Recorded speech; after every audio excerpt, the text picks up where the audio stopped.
teman-teman, perkenalkan nama saya Angela Teresa, saya dari STK Persada 42 Sintang, program studi pendidikan ekonomi.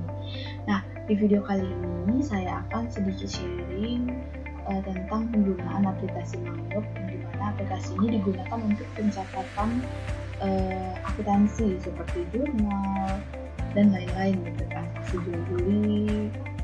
Nah, di sini saya lebih menggunakan perusahaan dagang. Dan yang saya akan coba bagikan di sini itu tentang membuat akun header, akun detail, lalu yang kedua itu langkah-langkah penyusunan kode pajak, serta bagaimana cara menghapus kode pajak yang sudah ada tapi tidak digunakan. Dan yang ketiga itu ada apa fungsi menu setup dan di dalamnya itu ada link account. Dan yang selanjutnya itu bagaimana cara mengisi data-data konsumen dan produsen atau customer atau supplier. Yang terakhir itu ada mengisi barang dagang. Jadi contoh-contoh tersebut untuk bisa menggunakan aplikasi Mayop, sehingga kita tidak membuat jurnal secara manual tapi bisa membuat jurnal secara sistematis di aplikasi Mayop. Saya langsung saja, sebelumnya saya sudah membuat sebuah perusahaan, di mana data perusahaan ini saya juga menggunakan data-data yang sebelumnya sudah kami pelajari, cuma nama perusahaannya berbeda. Jadi yang saya pakai di sini adalah nama saya sendiri, itu Angela Fashion. Ini adalah perusahaan dagang yang akan saya contohkan untuk bagaimana cara memasukkan akun-akun dalam aplikasi Mayop ini. Pertama yang akan kita masukkan di sini adalah akun header dan akun detail. Gimana sih cara membuat akun header? Gimana sih cara membuat akun detail gitu ya? Nah, langsung saja kita klik yang bagian yang di ini bagian account. Lalu kita klik di list account, akan muncul account seperti ini. Nah, header account itu adalah account yang berbold atau bercetak tebal seperti ini. Sedangkan account detail itu adalah account yang di bawah akun header. Jadi dia tidak bold, biasa aja gitu. Nah, selanjutnya saya akan mencontohkan bagaimana cara membuat account header ini. Yang pertama itu kita bisa klik di sini di bagian new. Saya menggunakan yang account viewability. Jadi di sini saya menggunakan contoh dari buku panduan, yaitu ada caret viewability. Di sini langsung saja kita klik bagian new. Nah, nanti tertera seperti ini. Maka kita kalau untuk membuat header, kita klik yang bagian header account. Dan di sini kita masukkan kodenya, yaitu di sini kodenya itu 1000. Setelah itu kita enter. Habis kita enter baru kita tulis nama akarnya. Current liability.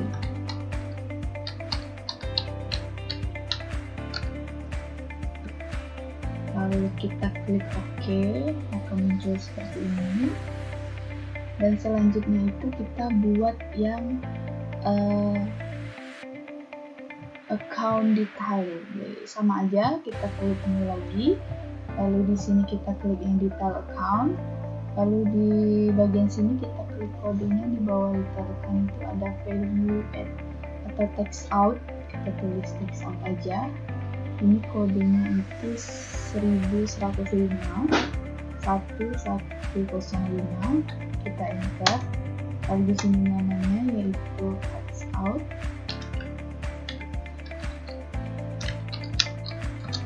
Atau dalam kurung itu pop out.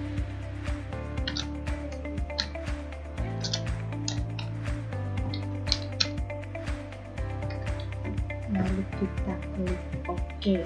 Nah, jadi seperti itu tadi cara membuat account header dan account detail. Semoga bermanfaat teman-teman. Kalau teman-teman ingin coba silahkan dicoba. Selanjutnya kita akan masuk ke langkah-langkah penyusunan kode pajak PNPNI dan bagaimana cara menghapus kode pajak yang tidak diperlukan, ya. Jadi di sini kita masuk ke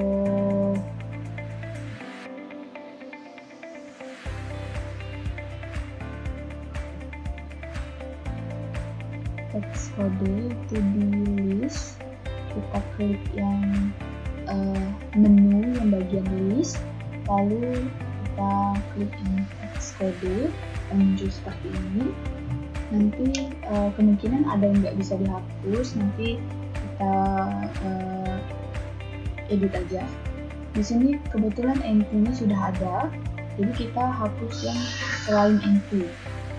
Kita hapus caranya klik bagian yang ingin kita hapus, lalu kita klik edit. Edit ini baru kita delete teks kode. Selanjutnya juga seperti itu, teks kode dihapus, klik teks kode, terus edit,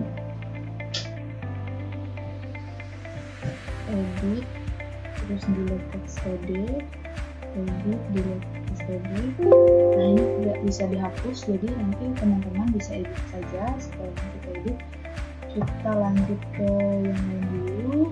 Edit teks kode, edit teks kode, delete teks kode.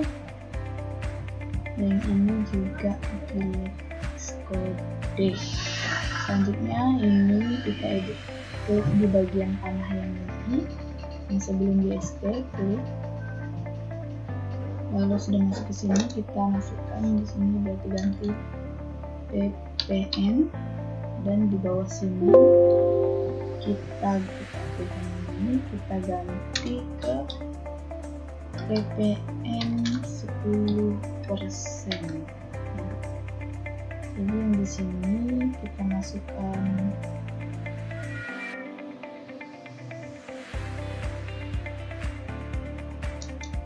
yang pertama, kita masukkan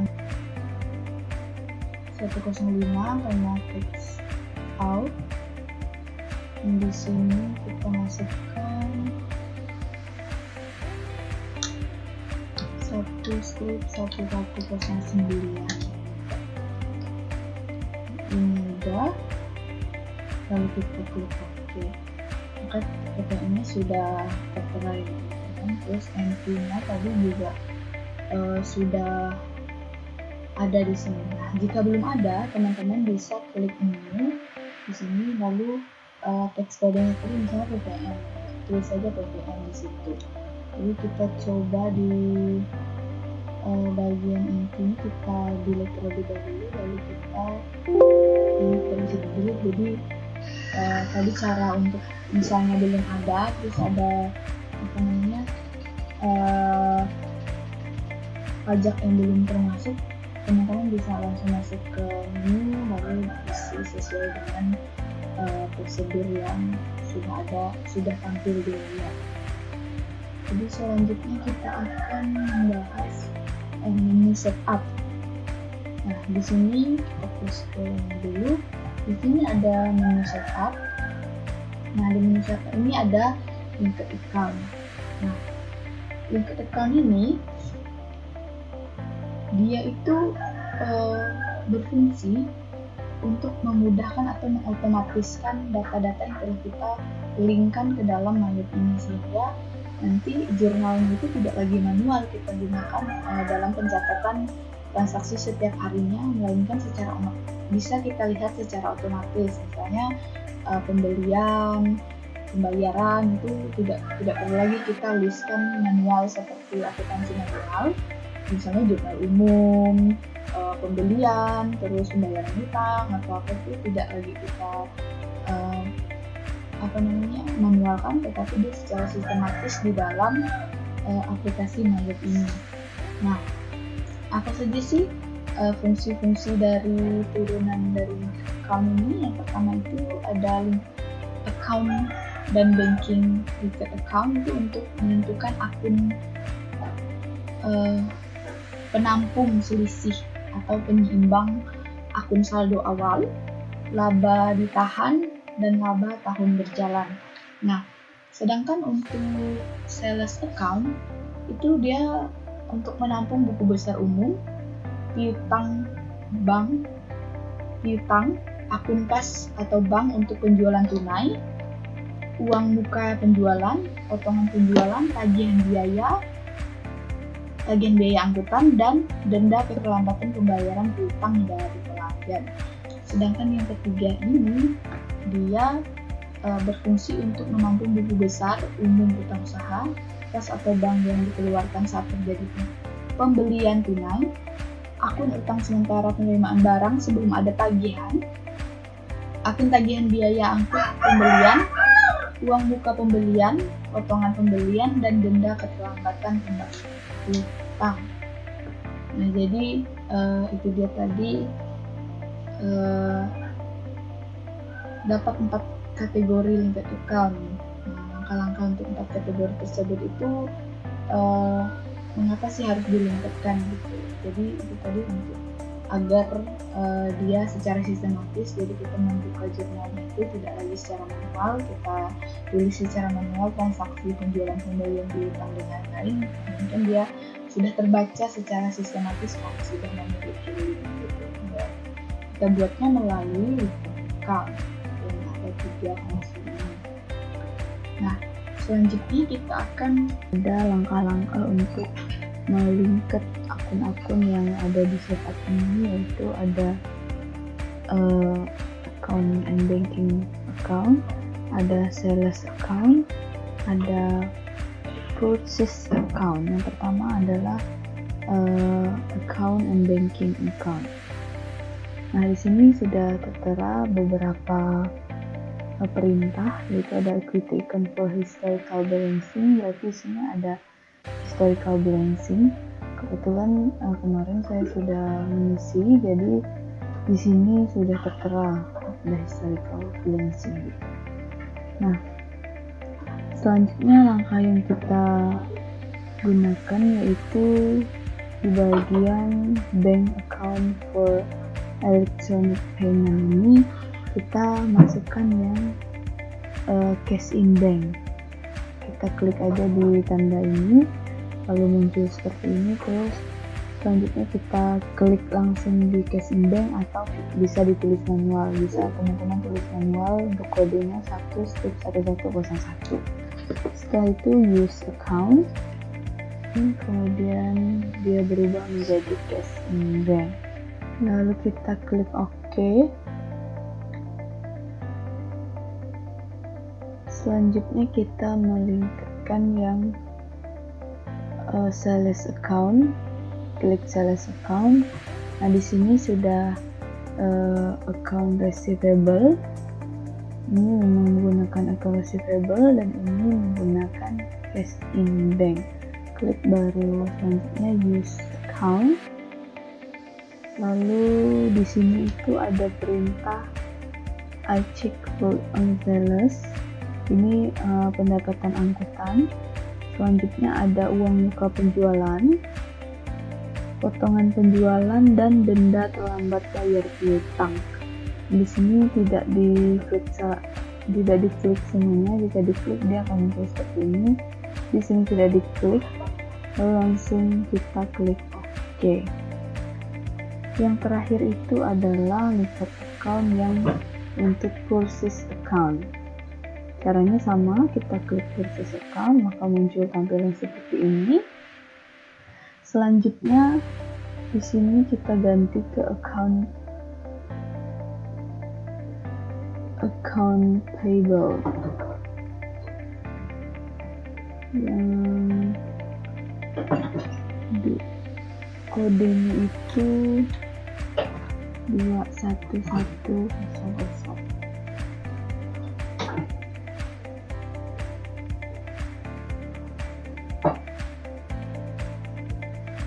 Jika belum ada di sini, teman-teman bisa klik new, lalu teman-teman buat di sini kodenya 1100. lalu teman-teman enter. Selanjutnya dibuat namanya itu akun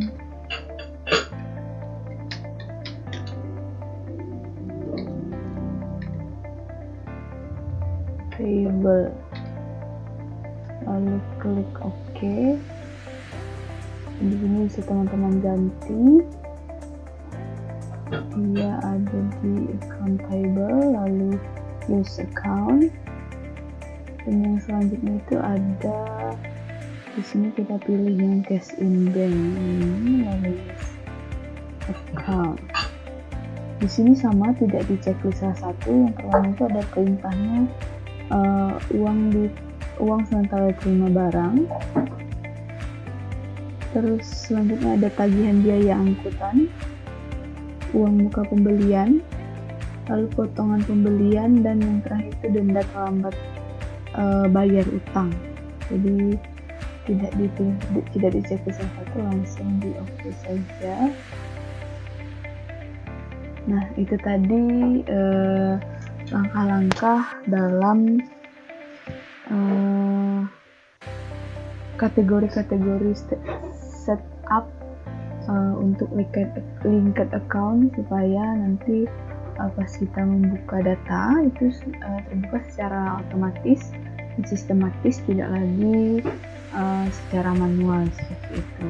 Baik, kita lanjutkan yang selanjutnya, membahas bagaimana langkah-langkah mengisi data konsumen dan produsen atau supplier dan customer. Nah, yang pertama-tama yang kita lakukan adalah kita masuk di sini card file. Nah, di card file kita pilih yang card list, lalu akan muncul tampilan seperti ini. Lalu teman-teman bisa langsung isi di new ini. Kita pilih yang customer terlebih dahulu. Nah, di sini ada pilihan ya, ada customer, ada supplier, ada employee, ada personal. Nah, kita di sini akan membuat data dari customer dan supplier, karena ini adalah perusahaan dagang. Nah, customer terlebih dahulu. Setelah kita klik customer, kita pilih yang bagian new ini. Setelah new, itu kita pilih nama dari perusahaan yang menjadi customer kita. Misalnya saya contohkan di sini dari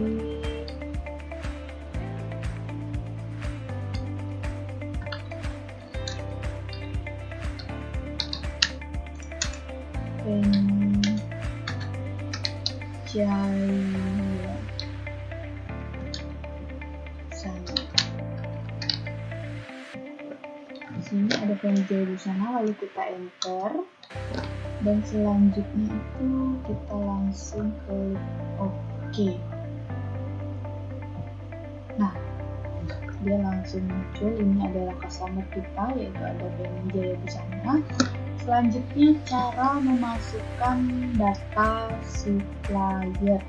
Misalnya saya di sana, kita klik ini, saya suppliernya dari distrik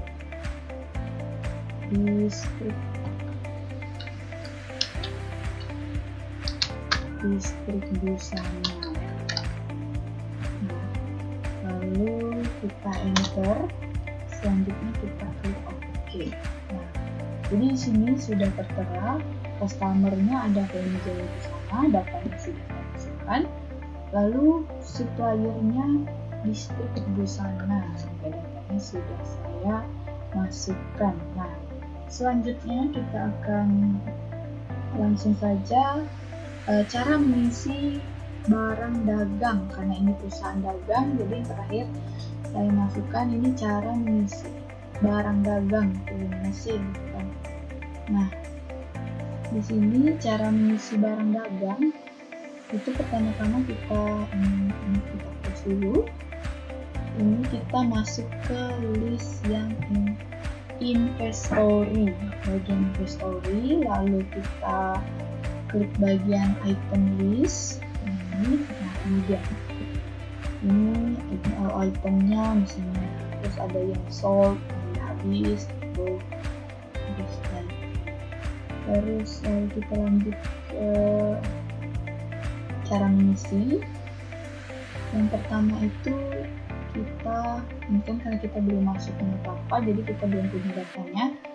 Misalnya kita beli barang, ini kita klik ini sama, karena kita belum punya datanya, kita klik ini, kita pilih misalnya nomornya aja lah, kita enter. Nah, nama barangnya di sini kita klik ya baju B, misalnya kita belinya 500, terus enter. Lalu di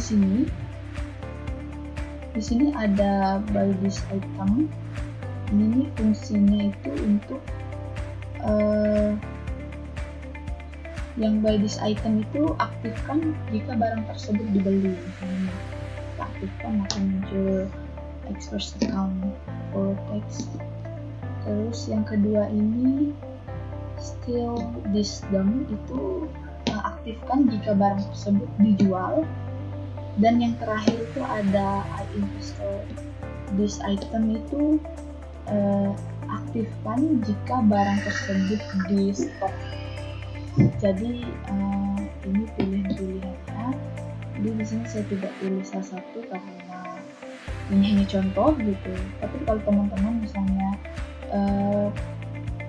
tuh kayak aktif barang tersebut tuh dibeli sama orang gitu, udah dibeli gitu kan, teman-teman bisa langsung buat pencatatan di sini itu udah dibeli, berarti di sini akunnya apa.